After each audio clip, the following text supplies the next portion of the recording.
mo kí wa kú ojúmọ́ níbi gbogbo tí a bá ti ń wò wá ní òwúrọ̀ yìí.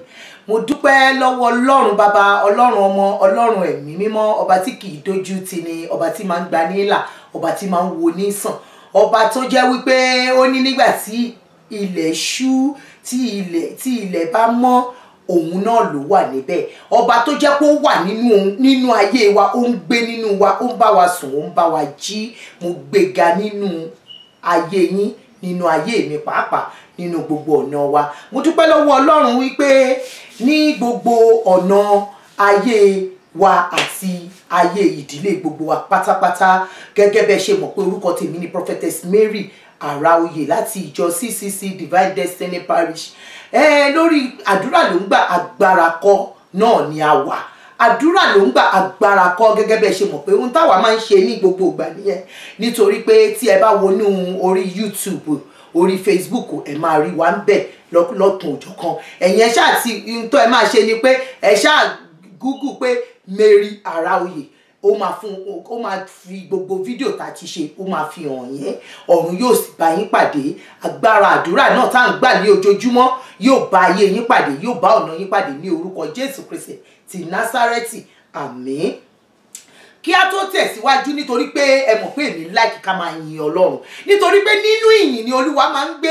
Olúwa máa sọ̀kalẹ̀ nínú ìyìn, a sì máa bá wa yọ̀, a sì máa bá ibi tí ẹkún bá wà, a sì sọ di aláyọ̀. Ẹ jẹ́ ká yin Ọlọ́run ní ògo. Níbi tó wà, gbé ọwọ́ rẹ fún ọba àwọn ọba, Ọlọ́run tí kò yípo padà. Gbé ọwọ́ rẹ sókè fún ọba Ọlọ́run àwọn ọlọ́run.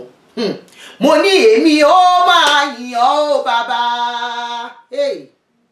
Mo fẹ́ kó máa yin Ọlọ́run. Mo ní èmi ó máa yìn ọ́ o Bàbá. Mo ní èmi Mary máa yin Ọlọ́run. Èmi ó máa yìn ọ́ o Bàbá. Ọba tí kò jẹ́ kí Sátánì kó fi èmi ṣe yẹ̀yẹ́. Èmi ó máa yìn ọ́ o Bàbá. Mo fẹ́ kó bá mi jó fún, kó bá mi yọ̀ fún. Nítorí pé èmi ó máa yin Ọlọ́run. Kò jẹ́ kí Sátánì, kò jẹ́ kí ìmọ̀ èṣù kó borí mi. Ọba àwọn ọba, mo gbé ọ̀gá. Ọba tí kò jẹ́ kí Sátánì kó fi mí ṣe yẹ̀yẹ́. Èmi ó máa yìn ọ́ o Bàbá. Ọba tí ò jẹ́ kí Sátánì kó fi wá ṣèrè jẹ, tí ò jẹ́ kó fi ayé rẹ̀ ṣèrè jẹ, tí ò fi ayé mi ṣèrè jẹ. Ọba ńlá tó ń ṣohun ńlá ni, tí ẹnìkan kò lè ṣe, tí àwọn ènìyàn náà ti tán. Gbogbo ibi tí ayé sọ pé ó ti tán, Ọlọ́run wá sọ pé ó kù. Ó yá bẹ̀rẹ̀ sí ní yìn. Mo ní èmi ó máa yìn ọ́ o Bàbá. Mo ní èmi ó máa yìn ọ́, àpáta ayérayé má jayà lóló. Mo ní èmi ó máa yìn ọba àwọn ọba, Ọlọ́run àwọn ọlọ́run. Mo ní èmi ó máa yìn ọba tó dá gbogbo ayé. Wale jale kibaya, ajimunu de la kamazore. Mo ní èmi ó máa yìn ọ́ o Bàbá. Ọba tí kò jẹ́ kí Sátánì kó fi wá ṣe yẹ̀yẹ́. Àwa yóò máa yìn ọ́ o Bàbá. Mo fẹ́ níbikíbi tó bá wà, mo fẹ́ kó bá mi yìn Ọlọ́run. Bá mi yíká ọ̀tún fún, bá mi yíká òsì fún, bá mi yìn lógo. Nítorí pé òun ni ọba àwọn ọba. Òun ni ọba tó ní agbára lórí àwọn alágbára, tó ń fi agbára jẹ ọ́ níyà. Mo fẹ́ kó bá mi yìn, kó bá mi gbéga. Jésù Olúwa wa. Àmín. Ní orúkọ Jésù ni a yin Ọlọ́run lógo. Àmín, àmín, àmín lórúkọ Jésù. Àdúrà tá fẹ́ gbà lónìí, ó ní ẹ̀kọ́ tí máa mú wa lọ kàtà máa wá wọnú àdúrà yẹn. Mo fẹ́ kó gbà bí bá ṣe ń sọ àdúrà yẹn. Mo fẹ́ kó máa gbà á. Mo fẹ́ kó gbà àdúrà. Àdúrà ló ń gba agbára kọ́. Òun la ó rí nínú ìwé Mark. Ìwé Mark orí 10. Ìwé Mark orí 10. Bẹ̀rẹ̀ láti ẹsẹ̀ 46 to 40 títí dé ìparí. A lè lọ kà, èmi lè má bá wa kà tán báyìí, bẹ́ẹ̀ a lè lọ kà tá a bá délé. Mark 10:46 títí dé ìparí. ẹ jẹ́ ká jọ kà, ẹ̀yin náà ṣí bíbélì yín ká jọ kà. Ó yá ẹ bá wa ká lọ. Wọ́n sì wá sí Jẹ́ríkò. Bí ó sì ti jáde kúrò ní Jẹ́ríkò pẹ̀lú àwọn ọmọ ẹ̀yìn rẹ̀, Jésù là ń sọ̀rọ̀ rẹ̀ lọ́wọ́lọ́wọ́, àti ọ̀pọ̀ àwọn ènìyàn.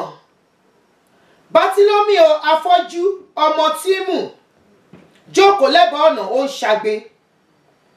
Nígbà tí ó gbọ́ pé Jésù ti Násárẹ́tì ni ó bẹ̀rẹ̀ sí ń kígbe ní ohùn rara wípé, Jésù ọmọ Dáfídì, ṣàánú fún mi.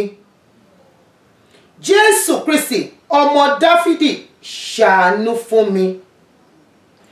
Lórí àdúrà tí a fẹ́ gbà ní àárọ̀ yìí ni wípé ohun tí mo fi àkọlé ẹ̀ ni wípé má bẹ̀rù. Má bẹ̀rù, nítorí pé ọ̀pọ̀lọpọ̀ máa ń bẹ̀rù, ọ̀pọ̀lọpọ̀ máa ń jáyà, ọ̀pọ̀lọpọ̀ máa ń wò wípé tí n bá sọ̀rọ̀ báwo ni mo ṣe fẹ́ sọ, ọ̀nà wo ni mo fẹ́ gbé gbà láàrin èrò yìí mi lè sọ. Má bẹ̀rù ni Olúwa sọ. Nítorí pé tí a bá wo èyí tí ṣe Bátílómì, ẹ jẹ́ kí n kà á lọ síwájú. Ó ní ọmọ Dáfídì, ṣàánú fún mi. Ọ̀pọ̀lọpọ̀ sì ń bẹ̀ wípé kí ó pa ẹnu rẹ̀ mọ́, ṣùgbọ́n ó sì ń kígbe sí i jù bẹ́ẹ̀ lọ pé ìwọ ọmọ Dáfídì, ṣàánú fún mi. Ọ̀pọ̀lọpọ̀ ló ti débi ìṣerere àti ògo rẹ̀, ṣùgbọ́n tí Sátánì sì ń pa lẹ́nu mọ́ láti má sọ̀rọ̀.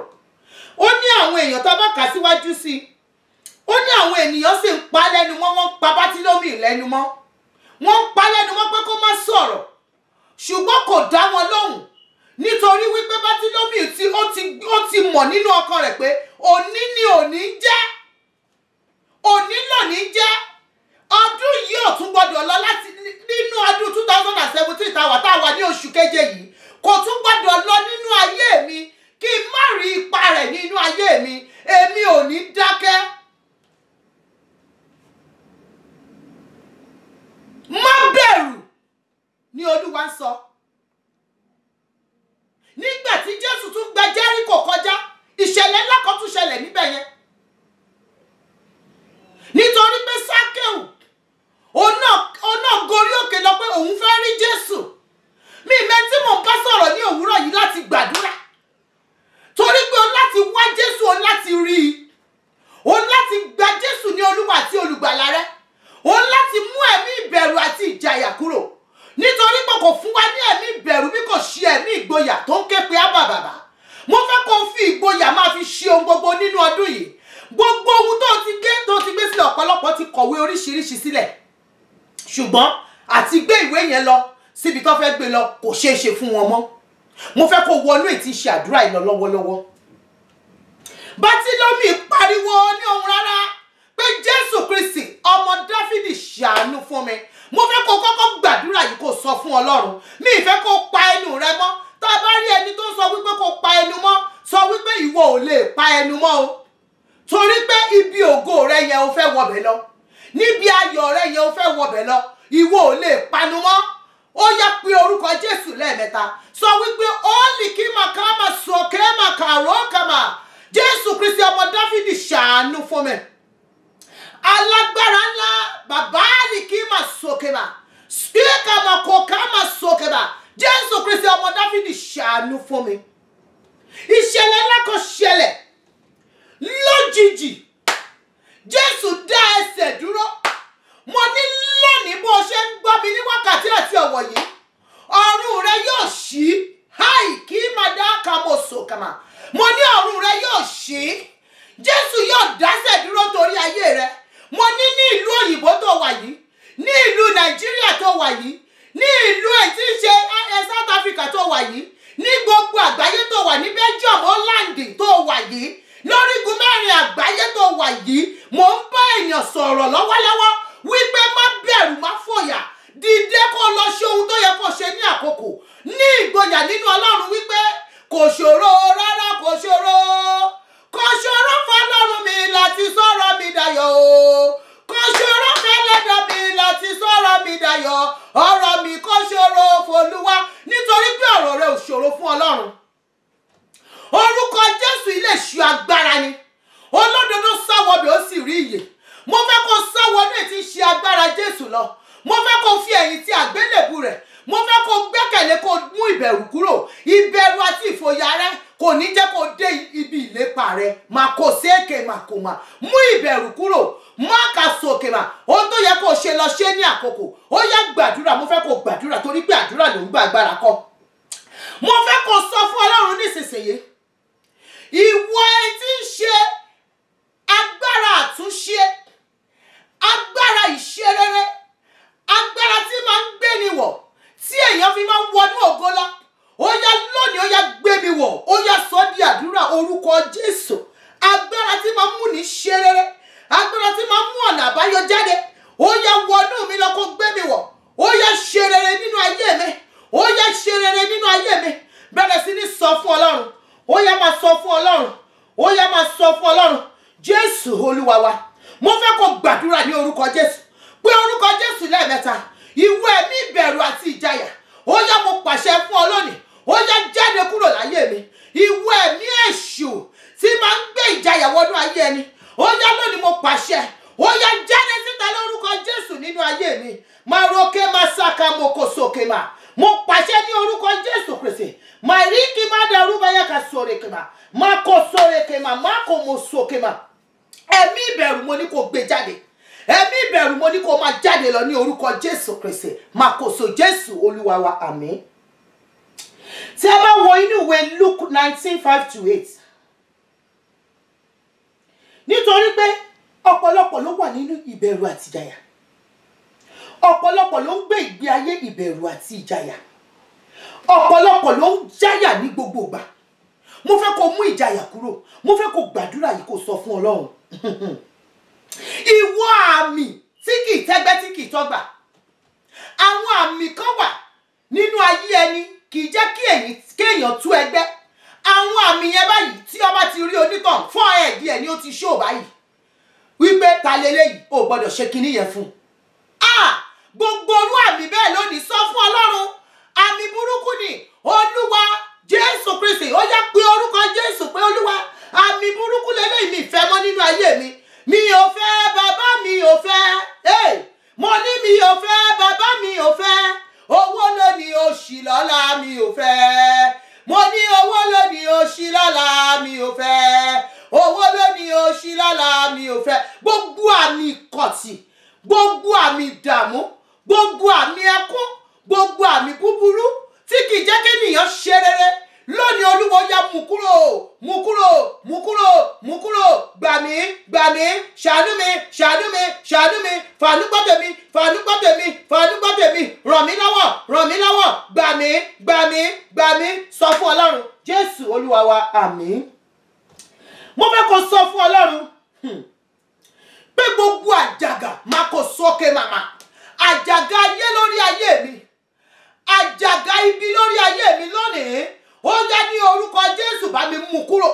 Mo nawọ́ mi sókè, mo ní orúkọ Jésù, àjàgà ibi lórí ayé mi, àjàgà ibi lórí ilé mi, àjàgà ibi lórí àwọn ọmọ mi, ó yá lónìí kó jádànù kó dópin lórúkọ Jésù. Gbogbo àjàgà bí ó yá máa gbé àkàsókè máa kó sóre ké máa sóre mi. Gbogbo àjàgà bí ó yá máa jáde, máa jáde, máa jáde nínú ilé mi, máa jáde láyé mi, lágọ̀ọ́ ara mi, máa jáde orúkọ Jésù. Wá sọ fún Ọlọ́run, máa kó sóre ké máa wípé aláṣẹ ẹbẹ̀ tó ní mí, máa kó sóre ké máa kàlẹ́kì máa kàṣà. Aláṣẹ ẹbẹ̀ tó dá mi, tó ṣẹ̀dá mi ló sọ fún ẹ pé kó jáde.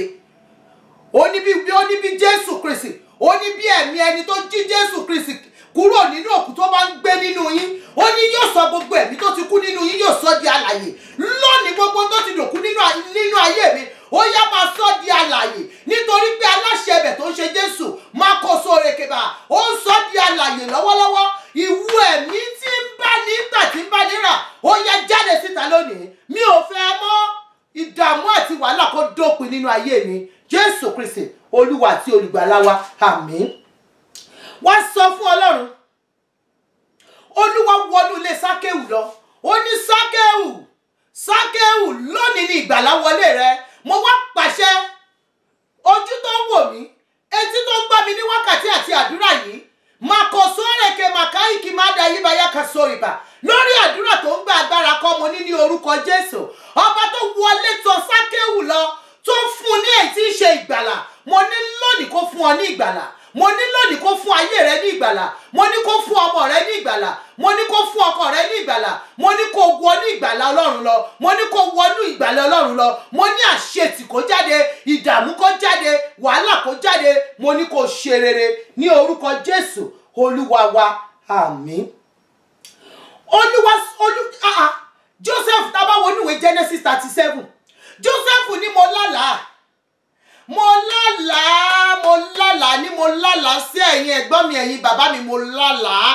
Ṣùgbọ́n àlá mi ò sọ̀rọ̀, ìran mi ò sọ̀rọ̀. Ìjọ wo ló fẹ́ sọ̀rọ̀? Ọ̀pọ̀lọpọ̀ ló sọrú ọ̀rọ̀ báyìí. Lóòótọ́ níbẹ̀rẹ̀ ọdún wọ́n ti jíṣẹ́ fún ẹ. Wọ́n ti sọ pé báyìí ló ṣe máa rí kàsà. Ṣùgbọ́n a tún ti wà nínú oṣù keje, kò máa wá sí ìmúṣẹ. Olúwa gbà mí, mo fẹ́ kó lọ sínú àdúrà. Gbà mí Ọlọ́run, Olúwa, ìwọ tó mú àlá Joseph ṣẹ, tí gbogbo àwọn èyí tí ń ṣe àwọn ẹbí àtàrà tí wọ́n bẹ̀rẹ̀ sí ní jẹ lábẹ́. Mo ní lónìí ó yá mú àlá rere mi ọjọ́ tó ti pẹ́. Mo fẹ́ kó wọnú èyí tí ń ṣe pé àlá rere kan tí mo lá. Wọnú ẹ̀ lọ kó sọ wípé àlá kan wà tí mo lá. Àlá rere yẹn, ó yá bàbá, ó yá wá jẹ́ kó mú lọ sí ìmúṣẹ. Àlá tí mo lá yẹn, àlá ọlá yẹn, àlá ìṣerere àti ògo ńlá, ó yá jẹ́ kó wá sí ìmúṣẹ. Jẹ́ kó wá sí ìmúṣẹ. Ìwọ ló jẹ́ kí Joseph wá sí ìmúṣẹ. Mo ní kí tèmi náà wá sí ìmúṣẹ. Ó yá máa sọ fún Ọlọ́run, Jésù Kristi, Olúwa àti olùgbàlà wa. Àmín, àmín lórúkọ Jésù. Ìwé Isaiah 41. Orí 9-10 yẹn tẹ́ bá kà. Ó ní má bẹ̀rù. Ó ní nítorí pé ojú kì yóò tì ọ́. Ó ní má fòyà. Ó ní nítorí pé gbogbo àwọn tó ń bẹ ẹjà yẹn lòun yóò bàjà. Àwọn tó ní ẹ́ lára yẹn lòun yóò ní lára. Má bẹ̀rù. Ó ní má fòyà ní apá Jésù, kò sí ohun ẹ̀rù kan. Iná tí ń jókòó lè sún mọ́, ògùn èṣù ti di wúwo mọ́lẹ̀. Mo rọmọ àgbélébù rẹ̀, mo ka ohun gbogbo sásán. Nínú rẹ̀ ní iye mi wà, ìrẹ ní olùgbàlà mi o. Torí pé Jésù ní olùgbàlà rẹ. Òun ló lè gbẹ́ nínú ìbẹ̀rù ayé. Òun ló lè gbẹ́ nínú ìfòyà ayé. Òun ló lè gbẹ́ nínú ẹkún ayé. Mo ní lónìí Jésù Kristi á gbẹ́ ẹ̀ là o. Á sọ ọ̀rọ̀ rẹ dayọ̀. Gbogbo ìbẹ̀rù bójó Olúwa yóò mú kúrò. Ó ti sọ fún wa nínú ìwé Joshua. Ó ní nákàmọ̀sókèmà. Ó ní ní Joshua 1:3. Ó ní gbogbo omi tí àtẹ́lẹsẹ̀ yín bá tẹ̀. Ó ní ẹ̀yin ni mo fi fún ní ìní. Ìwọ ló ní ibi tó wà. Tó bá jẹ́ ibùjókòó rẹ ní kòtò ni, ìwọ ló ní. Gbàdúrà kí ibùjókòó rẹ kó ní ọlá, kó ní ọlà. Kí ibùjókòó rẹ kó dára. Tó bá jí ọmọ ló ń dẹ̀ láàmú ni, sọ fún Ọlọ́run nípa rẹ̀. Olúwa mọ̀ nípa ohun gbogbo, yóò bọ́ ṣe. Ó ti ṣetán láti ṣètò ayé rẹ. Aláṣepé lọ́lọ́run mi, kì í ṣiṣẹ́ rẹ̀ láàbọ̀. Ó ti ṣetán láti tọ́ ìṣòro rẹ̀. Aláṣepé lọ́lọ́run mi o. Olúwa yóò ṣe gbogbo tó ń ṣe tiẹ̀ láṣepé. Mo ní gbogbo ẹkún òjijì, gbogbo ìdààmú òjijì, mo ní lónìí ọkọ̀ Jésù, ẹ̀jẹ̀ Jésù kó parẹ́, kó di aṣẹ́gun, kó di alágbára, kí ìmọ̀ ọ̀tá kó wọlẹ̀ ní orí ayé rẹ. Jésù Olúwa wa. Mo ní gbogbo agbára Jésù lọ́wọ́ rẹ ló wà o. Kò sí lọ́wọ́ oṣó, kò sí lọ́wọ́ àjẹ́ o rárá. Gbogbo agbára o Jésù lọ́wọ́ rẹ ló wà. Mo fẹ́ kó gbàdúrà nísìnyí, sọ fún Ọlọ́run, nítorí pé gbogbo agbára láyé àti lọ́run wà lọ́wọ́ Jésù Kristi. Olúwa ro ilé àkàmọ̀sókè mà. Ó yá fi agbára rẹ, ó yá fi dá mi lóhùn. Fi agbára tó fi ń jí Ọlọ́run, ó yá fi wọnú ìṣòro ayé mi lọ. Kó ṣe gbogbo nǹkan tó ń ṣe tèmi láṣepé, kí ayọ̀ mi kó kúkú, inú mi kó dùn, kí ìbànújẹ́ kó wọlẹ̀ lọ. Jésù Olúwa wa. Àmín, àmín lórúkọ Jésù. Gẹ́gẹ́ bẹ́ẹ̀ ṣe mọ̀ pé lórí àdúrà ló ń gbà, agbára kọ́ la wà. Orúkọ tèmi lẹ́ẹ̀kan sí ni Prophetess Mary Araoye láti ìjọ CCC Divine Destiny Parish. Tí ẹ bá fẹ́ pè wá, ẹ pè wá sórí aago wa tó ń ṣe 07944 581 543. Ẹ pè wá, ẹ dẹ̀ lè lọ sórí Facebook wa, ẹ lè lọ sórí YouTube, ẹ kàn táàpù Mary Araoye. Olúwa yóò sì wà pẹ̀lú yín. Ọ̀rọ̀ yín yóò dayọ̀, ayọ̀ yín yóò kún, àlàáfíà yóò jọba, ògo Ọlọ́run yóò farahàn. Ó tún di ìgbà kan náà. Jésù Olúwa wa. Àmín, àmín lórúkọ Jésù. Àlàáfíà Ọlọ́run yóò wà pẹ̀lú wa, ògo Ọlọ́run yóò bá wa gbé. Jésù Olúwa wa. Àmín.